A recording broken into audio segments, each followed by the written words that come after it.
お疲れ様です。ヒデチューブです。以前動画で紹介しました長谷川のアファームドをしっかり塗装してやろうと思って今工作をしてますけれども、とりあえず合わせ目を消しているところです。最初にお断りしておきます。今回の動画めちゃくちゃ地味です。ただひたすら基本工作を繰り返すだけの非常に地味な動画になってます。とりあえず今の作業内容についてちょっと解説をしますと、合わせ目を消すために部品は接着しております。いつも使っているのがクレオスさんのこちらの接着剤、流し込みタイプですね。乾燥が早いんで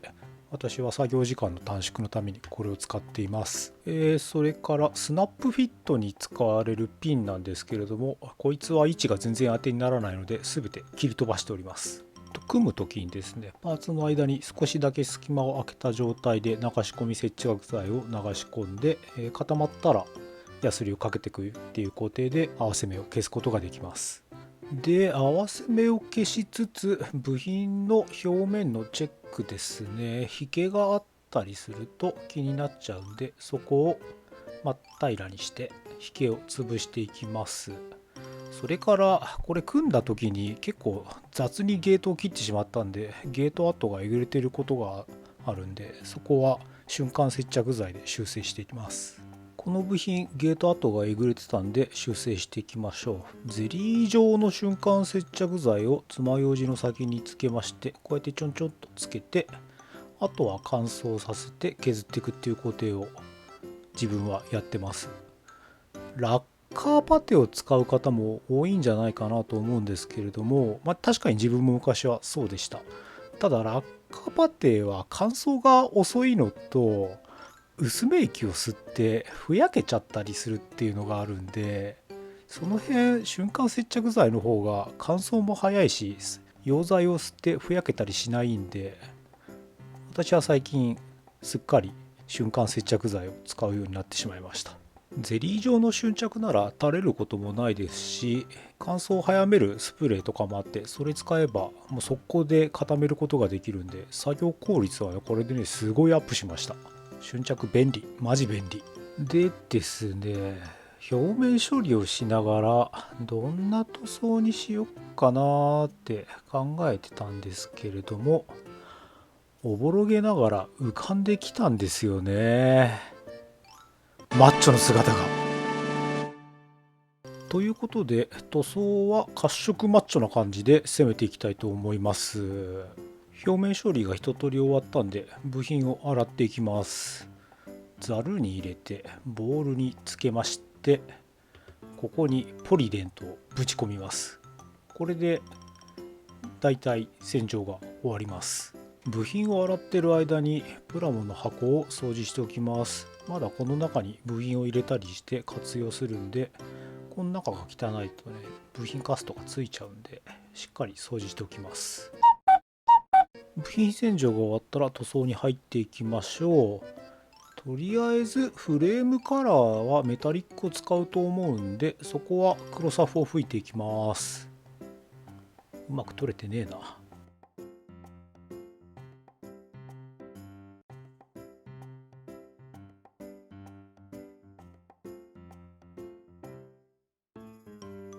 黒サフ以外の部品に関しては白サフを吹いてます。グレー色のサフは最近私は全く使わなくなりました。白とか発色させるのが正直めんどくさいんで、花から白塗ってしまえっていう魂胆です。瓶に入ったサフをエアブラシで塗装するっていうこともあるにはあるんですけれども、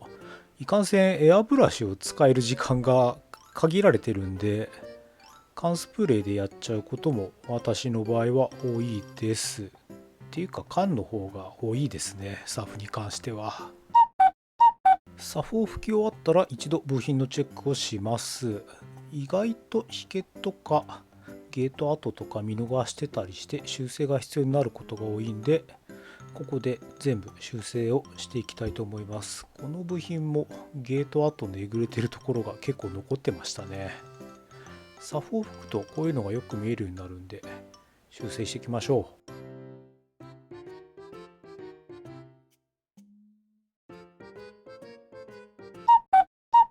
表面処理が終わったら再度サフを拭きましてエアブラシでの塗装に移っていきます。まずはフレームから塗っていこうと思います。フレームはガイアカラーのフレームメタリックです。塗料の希釈濃度に関しては私未だに慣れなくて、いつも結構適当にやっちゃってて失敗することが多いです。うまい濃度調整の仕方を知っている方、ぜひテクニックを教えてください。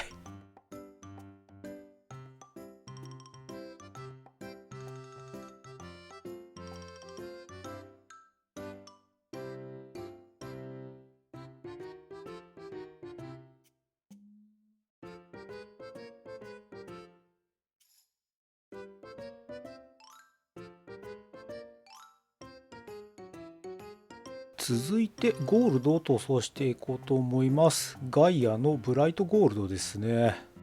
なんでゴールドを選んだかっていうと、ですね、黒光りしてるマッチョの人たちってゴールドのアクセサリー好きそうじゃないですか。そんだけです。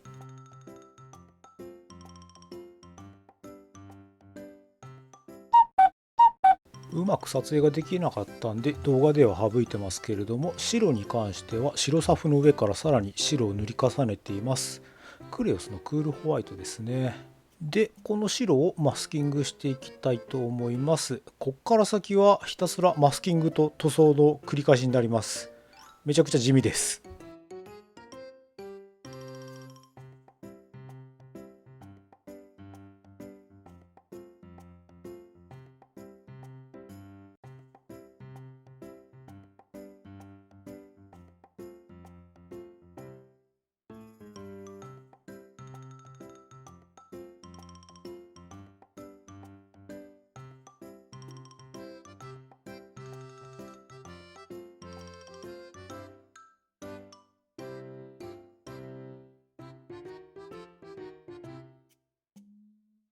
はい、1回目のマスキングが終わったところでこんな感じです。プラモデルをこんなにマスキングしたの久しぶりですね。しかもこれが1回では終わらないという。地味に大変だったのがこのパーツですね。この1パーツで5色ぐらい塗り分けなきゃいけなくて、何回も何回もマスキングしました。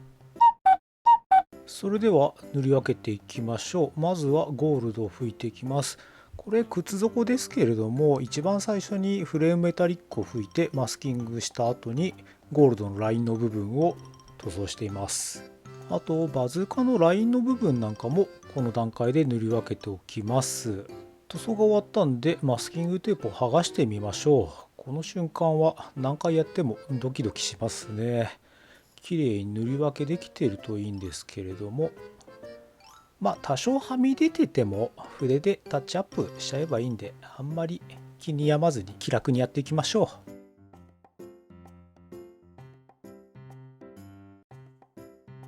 う。ここはいいんじゃないですかね。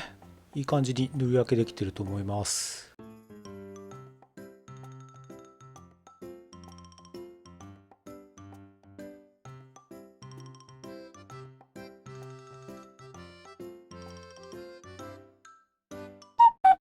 次に迷彩の部分を塗っていこうと思います。ベースにするのはデイトナグリーンです。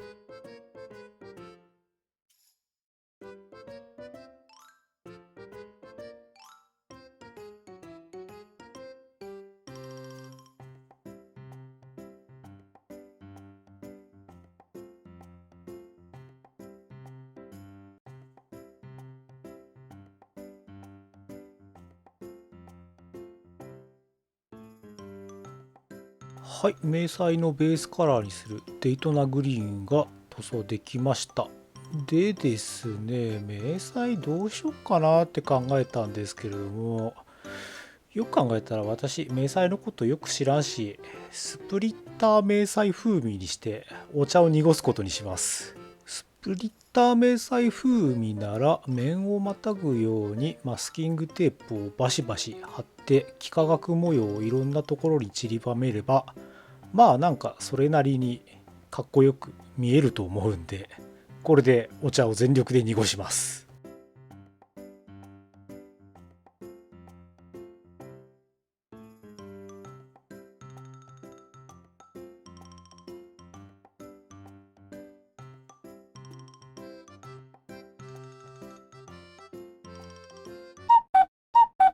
マスキングが終わったらこちらのダークグリーンを塗ったんですけれども、動画を撮り忘れました。ごめんなさい。この色を選んだ根拠も特にありません。なんかそれっぽいのを見繕って買ってきました。今回非常に重要な褐色を塗っていこうと思いますけれども、使うのはラスキウスのココアミルクです。まさかバーチャロイドにこのカラーを使うやつが現れるとは誰も思ってなかっただろうな。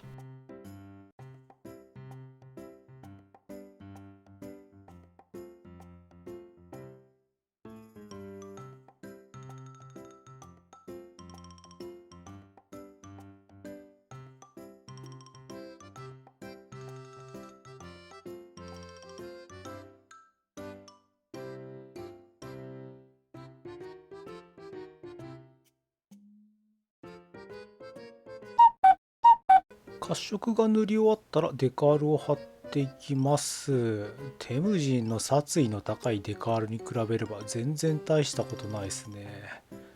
色分けもかなり塗装でやっちゃったんで、実は使うのはここの4枚だけです。デカールの余白はできる限り切り落として使います。貼ってる時に余白部分がはみ出ちゃってうまく貼れないっていうこともあるし、余白見えるとちょっとかっこ悪いんでね、できる限り切り取っていきましょう。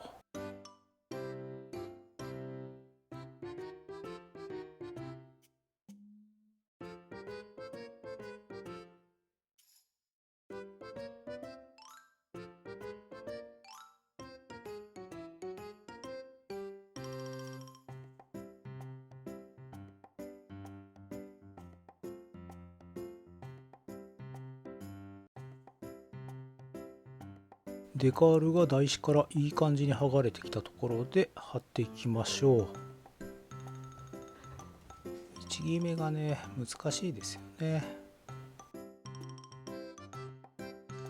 位置決めをしつつ、ここはちょっとふやかしたいなっていうところにはマークソフターを塗っていきます。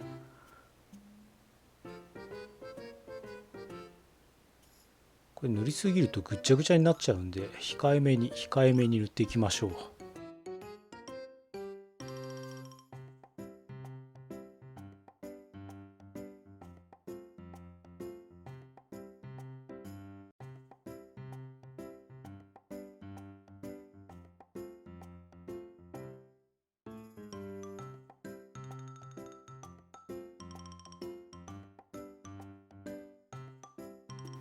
あれなんか、あれ文字が足りねえ。デカールちぎれちゃったか。あれどこやったっけな。出てこい。あったあった、よかったよかった。ちょっとこれ無理やりつなげましょう。古いキットなんでデカールも多少劣化してて、こういうことはありがちですね。しょうがないしょうがない。うまいことやればね、これぐらいなら全然文字つながると思うんでリカバリーしていきましょう。古いキットだとね、そもそもデカールが砕け散るとかあったりしますからね、それに比べればはるかにマシかなと思います。よし、いいかなこれで。デカール貼ったらクリアでコーティングしていきます。今回明細部分以外は艶ありで仕上げようと思うんでスーパークリアを使用します。実はココアミルクの塗装の時に濃度調整ミスっちゃいまして、うまいこと1回のクリアがけでは艶が出なかったんで、実は2回拭きました。明細で塗った部分は艶消しにしようと思うんで、スーパースムースクリア艶消しを使っていきます。今回撮影をし忘れてしまったんですけれども、艶消しにしちゃうとエナメル塗料の拭き取りが難しくなってしまうので、先に黒い部分の塗装だとか、黒い溝ですね、バーチャロイド特有のそういうところの塗装ですとか墨入れっていうのはこの艶消し拭く前に全部済ませてあります。そちらに関しては全部筆塗りでやってしまいました。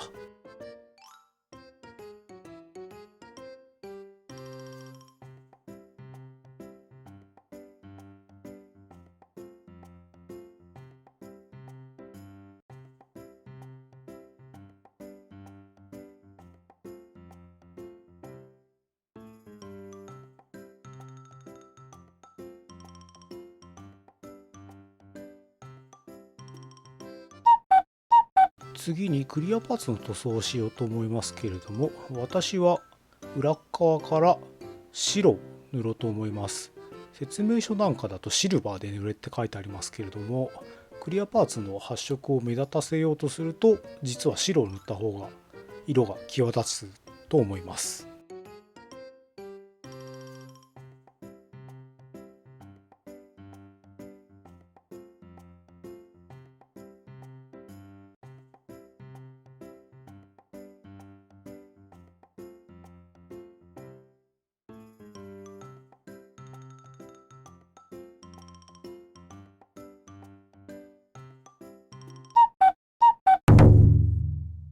はい、やっと完成しました。長谷川の100分の1アファームド全塗装です。いやー、長かった。完成できてよかった。動画に出てない細かいところをちょっと補足しますと、V ディスクにはホログラムフィニッシュを貼りました。あと、アーマー裏の目立つ部分に関しては黒を塗って目立たないようにしてあります。実は組み立てながら、ここ塗り忘れてるなって部分が何箇所かあったんですけれども、気が向いたらそのうち塗ろうと思います。とりあえず今回は一旦完成にします。で、そうですね、ここまで作ってみての長谷川ファームドの感想なんですけれども、難しくないです。全然難しいとは思わなかったです。関節を移植しなきゃ立たないとか、プロポーションが破綻してて大改造をしなきゃいけないとか、そういうところはないんで、決して難しいキットではないんですけれども、延々と基本工作を繰り返さなきゃいけないです。特にマスキング。今回作ってた中で多分マスキングしてる時間が一番長かったんじゃないかなと思います。ただデカールの殺意が高くないので、他の長谷川バーチャロンと比べるとだいぶ組みやすい部類に入るんじゃないかなと思います。もしこれから長谷川バーチャルを作ってみたいっていう方は、このアファームドから入るのがいいんじゃないかなと個人的には思いました。といったところで今回の動画は以上になります。最後までご視聴ありがとうございました。正直見どころが何にもない動画になってしまったなという気がしてまして、見てくださった方が楽しめたのかどうかが気になります。それではまた次回お会いしましょう。さようなら。